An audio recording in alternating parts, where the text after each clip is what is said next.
آپ کو یاد ہوگا کہ جب ہمارے خلاف تحریک بنی اور یہ پی ڈی ایم کی حکومت آئی تو اس وقت سے عمران خان صاحب یہی بات کر رہے ہیں کہ یہ ملک یہ لوگ نہیں چلا سکتے اور اکانومی کا بیڑا غرق کر دیں گے، کیونکہ جب ہماری حکومت تھی اس وقت اکانومی 6% پہ گرو کر رہی تھی، ڈالرز ہمارے پاس 20 ارب ڈالر سے زیادہ تھے، ہمارے ایکسپورٹ بڑھ رہے تھے، امپورٹس پہ کنٹرول ہو رہا تھا اور ہماری انڈسٹری چل رہی تھی اور اس ملک میں ترقی کا ایک سلسلہ شروع ہو چکا تھا۔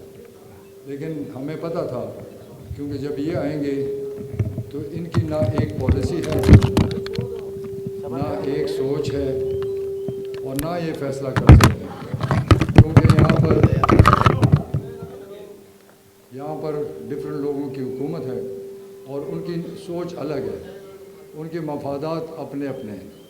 تو یہ تو ہمیں جب یہاں ملک میں کرونا آیا تو ساری دنیا میں مہنگائی ہوئی، اثر پاکستان پہ ہوا، ہمارے خلاف ایک شور مچا، پھر ایک سازش ہوئی اور یہ کہتے تھے کہ ہم بڑے تجربہ کار ہیں، جب ہم آئیں گے تو اس میں ملک میں خوشحالی آئے گی، مہنگائی ختم ہوگی۔ لیکن ہم سب نے دیکھ لیا کہ یہ کس لیے آئے تھے۔ اگر انہوں نے اس ملک کو ٹھیک کرنا تھا تو کوئی پالیسی دیتے کہ انڈسٹری کیسے چلائیں گے، اس ملک کا کاروبار کیسے چلے گا، ہماری آمدن کیسے بڑھے گی، ہم قرضوں سے کیسے اتریں گے، کوئی پروگرام تو دیتے، کوئی پالیسی تو دیتے۔ لیکن یہ صرف قرضوں پر اس ملک کو چلانا چاہتے ہیں۔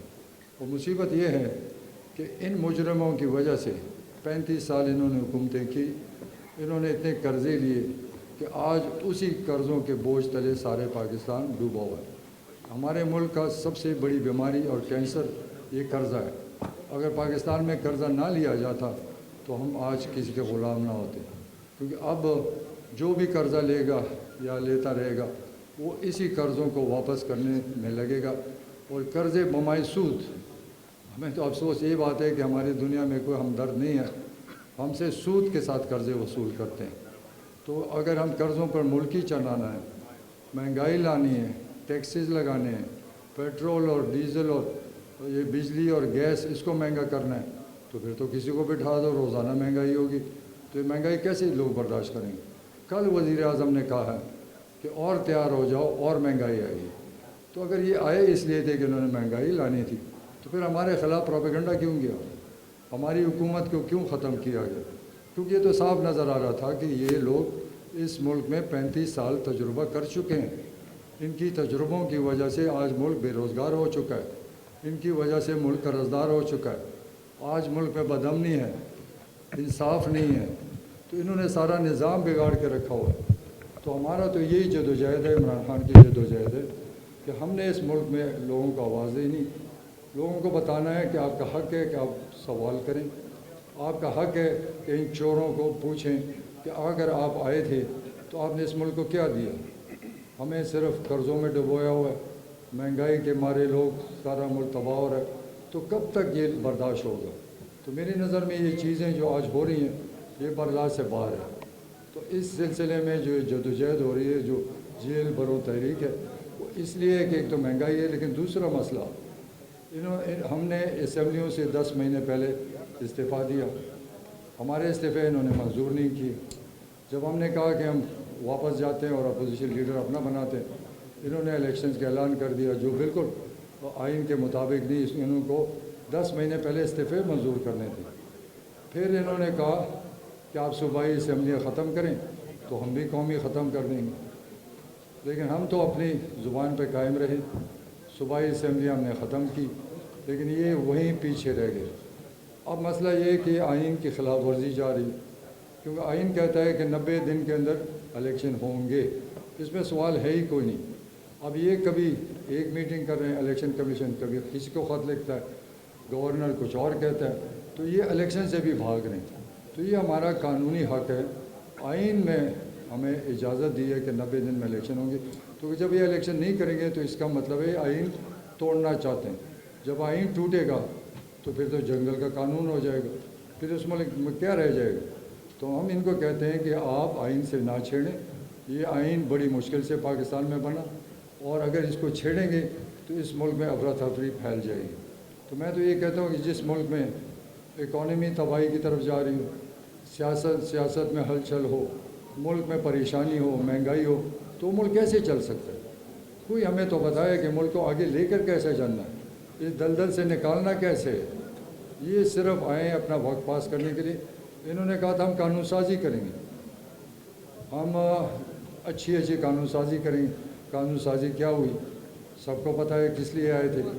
انہوں نے قانون پاس کیا اور احتساب کو ختم کر دیا، اپنے سارے کیسز ختم کر دی، اپنے جو چوری کے الزامات تھے یا کیسز تھے وہ سب بری ہو گئے، عدالتوں سے بری ہو. تو یہ آئے اس لیے تھے، یہ اس لیے نہیں آئے تھے کہ پاکستان کے لیے کام کرے. اگر پاکستان کے لیے کام کرنا ہوتا تو 35 سال کا نتیجہ ہمارے سامنے. یہ آئے تھے اپنا احتساب ختم کرنے کے لیے، یہ کامیاب ہو گئے اور ملک کو ڈبو دیا. آج جو ملک کا حال ہے، ہمارے پاس ڈالر کی کمی ہے. اب سب کو پتہ ہے کہ ان کا تو ساری جائیدادیں ڈالر باہر دنیا میں پڑی ہیں. اگر ڈالر مہنگا ہوتا ہے تو ان کو فائدہ ہی فائدہ، اور پاکستان کے لوگ ڈوبتے جاتے ہیں. تو سوال یہ ہے کہ انہوں نے آگے کیوں نہیں بڑھنا. میری کئی میٹنگز ہوئی، میں ہمیشہ ان سے بات کرتا رہا کہ آئیں الیکشن کریں، جس کے ساتھ اکثریت ہے ملک کو چلائے. تو ان کا صاف جواب ہے کہ آپ جیت رہے ہیں. تو میں نے اکثر یہی کہا کہ ملک کے لیے کریں، جیت اللہ کو پتہ ہے کون جیتا ہے کون ہارتا ہے، لیکن اس ملک کی خاطر یہ اپنا الیکشن کریں. تو یہ نہ الیکشن کرانا چاہتے ہیں، نہ یہ ملک کو ٹھیک کر سکتے ہیں. تو عمران خان کا یہی میسیج ہے عوام کو کہ آپ نکلیں، ان چوروں لٹیروں کے خلاف نکلیں تاکہ ملک ترقی کر سکے اور ایماندار لوگ اس ملک پہ حکمرانی کریں. کیونکہ مجھے تو افسوس کے ساتھ کہنا پڑتا ہے کہ مجھے تو آگے اندھیرا نظر آ رہا ہے. مجھے اس ملک میں کوئی خوشحالی نظر نہیں آ رہی، اس ملک میں تباہی نظر آ رہی. اور جب تک یہ لوگ بیٹھیں گے نہ دنیا اعتماد کرے گی نہ عوام اعتماد کرے. ان کا تو عوام کے پاس جانے شکل ہی نہیں دکھا سکتے، یہ تو باہر جا نہیں سکتے. تو ان کو پتہ ہے کہ اگر ہم الیکشن کریں گے ان کا صفایا ہو جائے گا. تو میں ان کو ابھی بھی کہتا ہوں عقل کے ناخن لیں. یہ ملک ہم سب کا ہے، اس ملک کو آگے چلانا ہے. اور اس ملک میں ہمارا ایک ہی ڈیمانڈ ہے کہ الیکشن کراؤ. ہم تو کچھ اور نہیں مانگتے، ہم کہتے ہیں صاف شفاف الیکشن کرائیں تاکہ ملک آگے چلے. لیکن یہ اس کے لیے تیار نہیں ہے کیونکہ ان کا اپنا ذاتی مفاد کا ایجنڈا ہے. شکریہ. بسم اللہ الرحمن الرحیم. ایک منٹ. ایک تو یہ بات آپ کے سامنے رکھنی ہے کہ جب یہ الیکشن کے ہیرے بہانے ڈھونڈ رہے ہیں تو مارچ میں تو یہ الیکشن کرانے کو تیار ہے، بائی الیکشن، لیکن اپریل میں صوبائی اسمبلیز کے جنرل الیکشن کے لیے تیار نہیں ہے. یہ جو حالات کی بات کرتے تو ان کو میں یاد دلاؤں کہ 2013 میں 2008 سے 13 میں بہت زیادہ حالات خراب تھے، لیکن جیسے ہی الیکشن ہو گئے، خٹک صاحب موجود ہیں، چیف منسٹر بن گئے، اسی صوبے میں حالات بہتری کی طرف گئے اور امن آ گیا. اب سوال یہ ہے کہ ان کے پاس جو ایکسکیوزز ہے وہ بھی غلط ہے. تیسری بات میں یہ کہنا چاہتا ہوں کہ جس طرح خٹک صاحب نے کہا کہ عام آدمی کے اوپر بوجھ ہے، مہنگائی ہے، تو مہنگائی معاشی استحکام کے لیے ضروری ہے سیاسی استحکام، اور سیاسی استحکام آئے گی الیکشن کے ذریعے. تو اگر الیکشن نہیں ہوگا تو جس طرح 10 مہینے ان کی کارکردگی رہی، یہ مزید مہنگائی ہوگی اور مزید غریب کے اوپر بوجھ آنے والا ہے. تو غریب کے ساتھ یکجہتی کے لیے ہم ایک پرامن طریقے سے، یہ ہمارا پرامن احتجاج ہے، ہم جیل جانا چاہتے ہیں اور اس کا مقصد یہ ہے کہ جب عام آدمی بھی جیل جانا چاہتا ہے تو ان لوگوں کو پتہ ہو، امپورٹڈ حکومت کو پتہ ہو کہ حالات کتنی سنگین ہیں. اگر اپنے حق کے اصول کے لیے کوئی جیل جانا چاہیں، یہ مجھے ابھی شوکت صاحب بتا رہے تھے کہ یہ 1876 سے 5 دفعہ ہوا ہے اور 5 دفعہ کامیاب ہو گیا ہے جیل برو تقریر، کیونکہ یہ آخری حربہ ہوتا ہے. ایک بار خٹک صاحب ان کو پتہ ہو کہ ہم نے کوئی توڑ پھوڑ نہیں کرنی، ہم نے آئین کو ہاتھ بھی لینا، ہم نے پرامن طور پر جانا ہے اور اپنا احتجاج ریکارڈ کرانا ہے. وزیر داخلہ صاحب کا بیان کہ یہ ملک دشمنی کر رہے ہیں، میں ان سے یہ کہوں گا ان کی بات کی مذمت کرتے ہوئے کہ جو 10 مہینے سے آپ نے ملک کا حال کیا اور جو 35 سال آپ اس حکومت پر، چونکہ پوری 35 سال آپ دیکھیں پی ٹی ایم کی حکومت رہی ہے، ایک دو تین پاڑی چھوڑ کے ساری پی ڈی ایم کی باری یہ لیتے رہے. تو جو آپ نے ملک کا حال کیا اور آخری 10 مہینے میں آپ نے ملک کا جو غریب کے اوپر کیا ہے, اب آپ اس کے ذمہ دار ہیں. اب آپ آئین کو وائلیٹ کر کے نکل رہے ہیں, آئین کو وائلیٹ کر کے الیکشن کرانے کو تیار نہیں ہے. تو آج کا احتجاج لیڈرشپ, ورکر اور عام لوگوں کا جیل جانے کا یہ ایک آخری حربہ ہو سکتا ہے, اور یہ ہم پیسفلی اپنا پروٹیسٹ ریکارڈ کرنا میں اس چاہتے میں ہیں. صرف مجھے آج خوشی اس بات پہ ہے کہ سپریم کورٹ نے سموٹو لیا ہوا ہے, اور سپریم کورٹ کی یہ رسپانسبلٹی ہے کہ وہ کنسٹیٹیوشن کو پروٹیکٹ کرے, اور ہم اس کو اپریشیٹ کرتے ہیں. اور ہم امید رکھتے ہیں کہ اس وقت ملک پہ جو سیاسی ایک بونچال ہے اور عدم استحکام ہے, تو سپریم کورٹ اپنا کردار ادا کرے گی. ہم سپریم کورٹ کے ساتھ کھڑے ہیں, ہم عدالتوں کے ساتھ کھڑے ہیں, ہم عدالتوں کے احترام کرتے ہیں. اس لیے آج جو ہمارا پروٹیسٹ ہے وہ اس لیے پرامن, شاہ پروان خان اور خٹک صاحب نے جو کہا ہے کہ ہم صرف دنیا کو دکھانا چاہتے ہیں کہ اس وقت ملک میں کوئی آئین نہیں ہے, کوئی قانون نہیں ہے. یہ جو کچھ آ رہا ہے یہ ماروائے آئین ہو رہا ہے, اور ہم اس کے خلاف ہر حد تک جائیں گے. ہمارے پاس جو آپشن ہے اس آپشن کے مطابق. تو میں یہاں سے میسیج دینا چاہتا ہوں سپریم کورٹ کو کہ پوری قوم آپ کی طرف دیکھ رہی ہے, اور اس وقت جو ملک میں سیاسی بونچال ہے اس میں ضروری ہے کہ جنرل الیکشن جو ہے نا وہ اس وقت ضرورت ہے, کہ صرف صوبوں کی نہیں, کیونکہ یہ حکومت جو ہے نا ناکام ہو چکی ہے, یہ اپنی معاشی پالیسی میں بھی ناکام ہو چکی ہے. اس لیے جو ابھی آئی ایم ایف کی بنیاد پہ 170 نئے ٹیکسز لگائے ہیں, اس کے جو غریب عوام پہ اثرات ہوں گے, اس کی ضرورت یہ ہے کہ عوام نئی مینڈیٹ کی طرف جائے اور عوام سے پوچھا جائے. میں صرف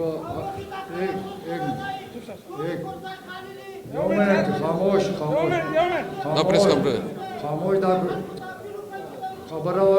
خبر اور دلتا پروگرام دلتا نہ دے. اس کے بعد ہم یہاں سے اشنگری میں ہمارے سارے لوگ جمع ہو رہے ہیں, وہاں پر تقریریں بھی ہوں گی اور پورا مجمع وہاں جمع ہوگا. یہ پریس کانفرنس ہے, یہ چاچا کو سمجھانا چاہتا ہوں.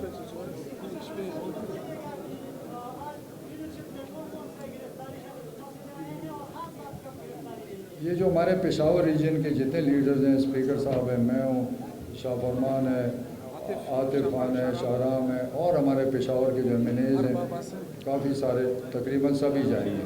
پھر اس کے بعد نیکسٹ ریجن میں جو ہمارے سینئر لوگ ہیں وہ جائیں گے. تو باری باری سارے ملک میں ریجن وائز یہ جیل برو تحریک چلے گی. کہنے لگا ہلو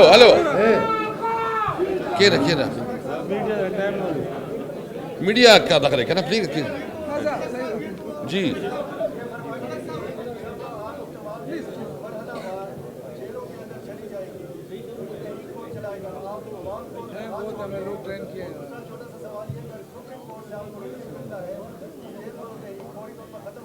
دیکھیں, اگر ہم جیل چلیں گے عوام نے تحریک چلانی ہے. اب ہم جب جیل جائیں گے, ہمارے عوام بہادر عوام ہے, ان کو پتہ ہے ہم جیل میں یہ خود نکلیں گے, ہماری ضرورت بھی نہیں ہے کہ عوام تنگ ہے. ہم تو ان کی جنگ لڑ رہے ہیں, ہم تو عوام کی جنگ لڑ رہے ہیں. تو اگر عوام اپنے لیے نہیں نکلیں گے تو پھر کون نکلیں گا؟ آپ دیکھتے رہنا تماشا عوام کیسے نکلے گا, ہم چاہے جیل میں ہو چاہے باہر. اگر یہ الیکشن کا اعلان ہوا تو پھر عمران خان کال دیں گے کہ آگے وہ کیا کرتے ہیں. Thank you.